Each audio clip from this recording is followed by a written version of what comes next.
Hey guys, before we get going on today's lesson, just want to tell you we're getting pretty close to the end of chapter 1, so you may want to start thinking about studying for a test that we're going to be having coming up pretty soon. So let's go ahead and get into today. So today we're talking about equations, and this is just an intro. And first, I understand that you know a lot about these things. You spent a lot of time on them in 7th grade and some in 6th grade. But we still need to go over some of this stuff. So some of this you're going to feel is kind of elementary, but that's okay. Remember, we are still reviewing a lot of this pre-algebra stuff. All right, so this first definition is an equation is a mathematical sentence that uses the equal sign. If there is not an equal sign, then it is not an equation. So I do want to point something out here. There is a difference between solve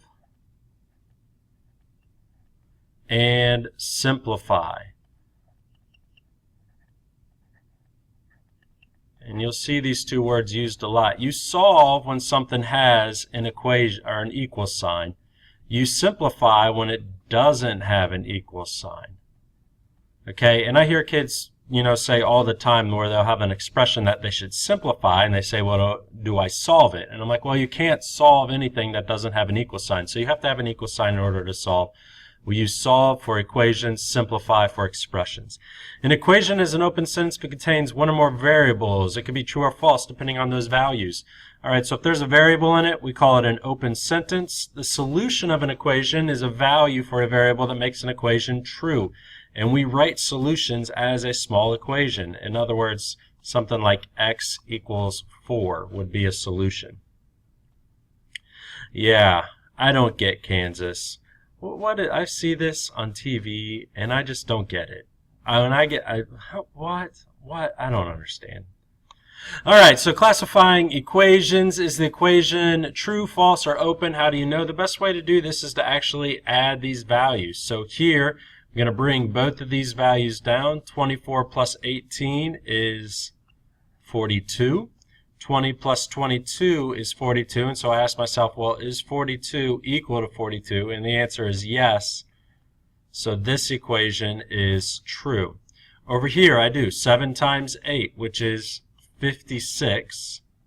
Bring down the 54, and 56 is not equal to 54, so that would be false. No, that one is not true. Right here, 2x minus 14 we say is open, and the reason it's open is because there's a variable in it.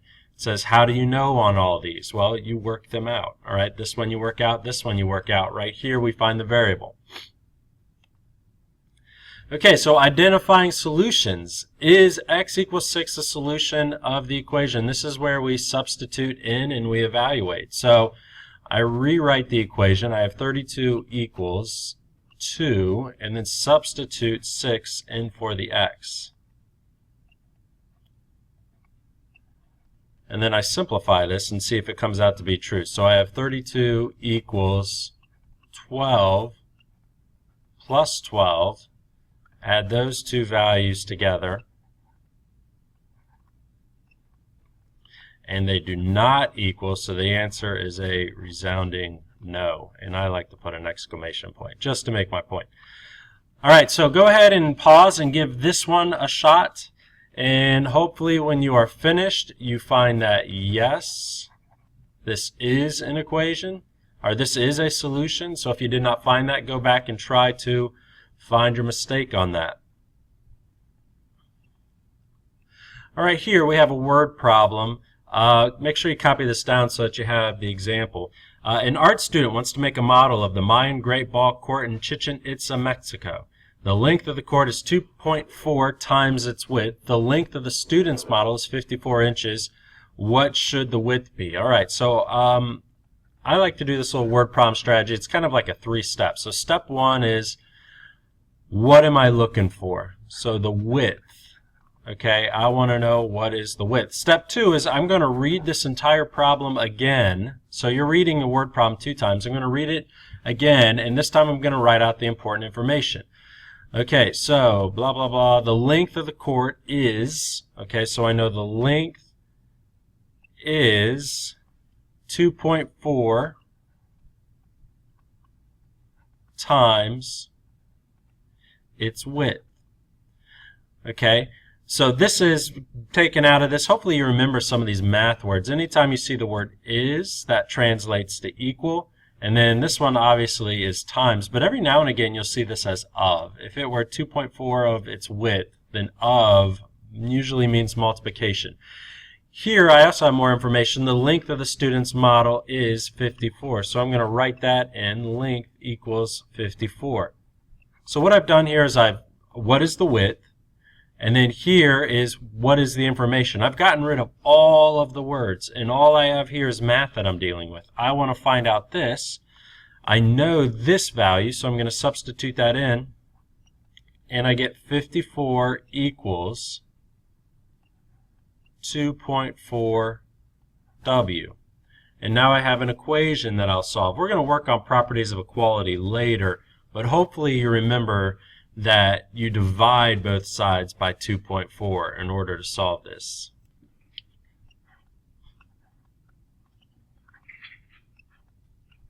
So when I divide both these two sides, you end up getting 22.5, or 22 5/10 is the length or the width of the model.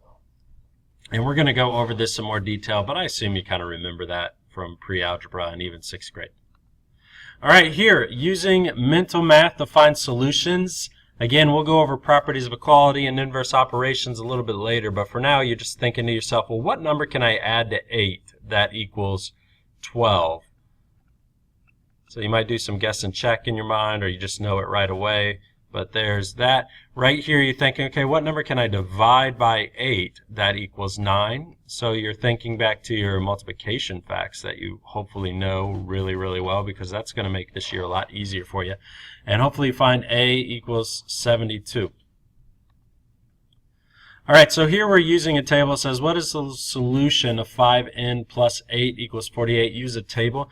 This isn't the best strategy to do this, but it's not a bad strategy, especially when you're coming up with estimates. So let's go ahead and set this up. So the way I'm going to set up my table is I'm going to start with n, and then I'm going to have my equation, 5n plus 8. And then I'll have whatever that value is, okay? So it equals, and I'll just leave that as a blank. And I want to find when does it equal 48. Now this isn't the only way to set up this table. There's probably a bunch of different ways that you could come up with, but this is just how I am going to do it. Okay, so I'm looking for when does it equal 48. So we'll start with a couple numbers here.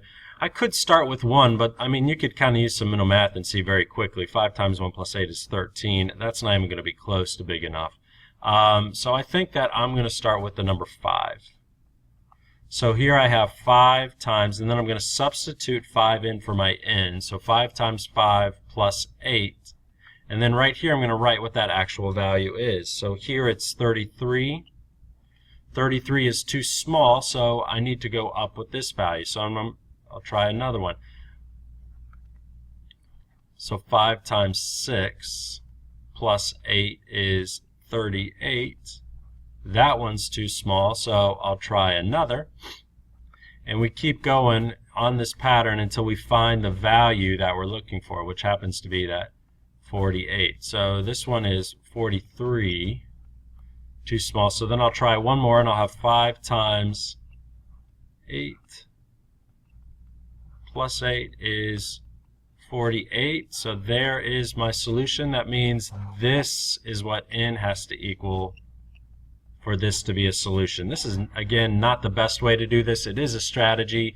When coming up with estimates, or if you're in a pinch and you don't remember how to do things, how to use maybe your operations or your inverse operations and your properties of equality, this is something that could get you out in a pinch. But again, it's not the most efficient strategy.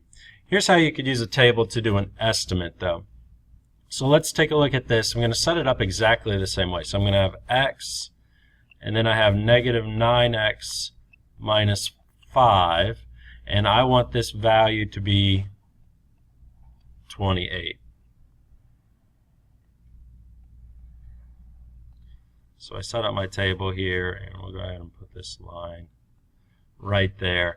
And there's a couple things that you need to think about. First of all, notice that this is a positive number, but this is a negative number. So I'm going to need these values over here to become positive, because if I multiply this by a positive x, this is going to stay negative. I'll subtract the 5 and it's in the negatives. I need to become positive. Alright, so I'm going to try some negative numbers here and we'll just see how they work. I think I will start with -2.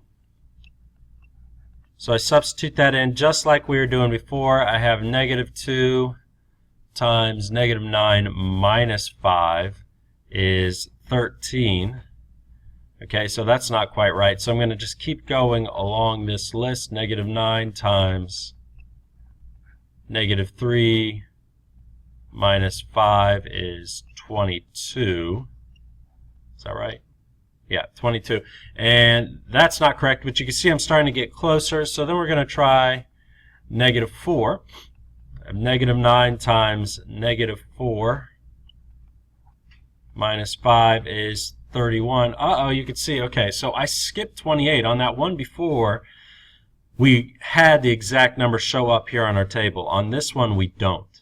All right, so that means 28 is somewhere in between here.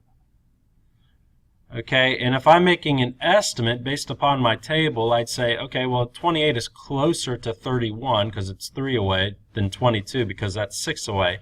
So if I'm going with an estimate, I'm saying -4. And the way we'd write that is we say x is, and then we do a wavy equal sign. X is approximately -4. Again, not the best strategy for this, but not a bad way to come up with an estimate.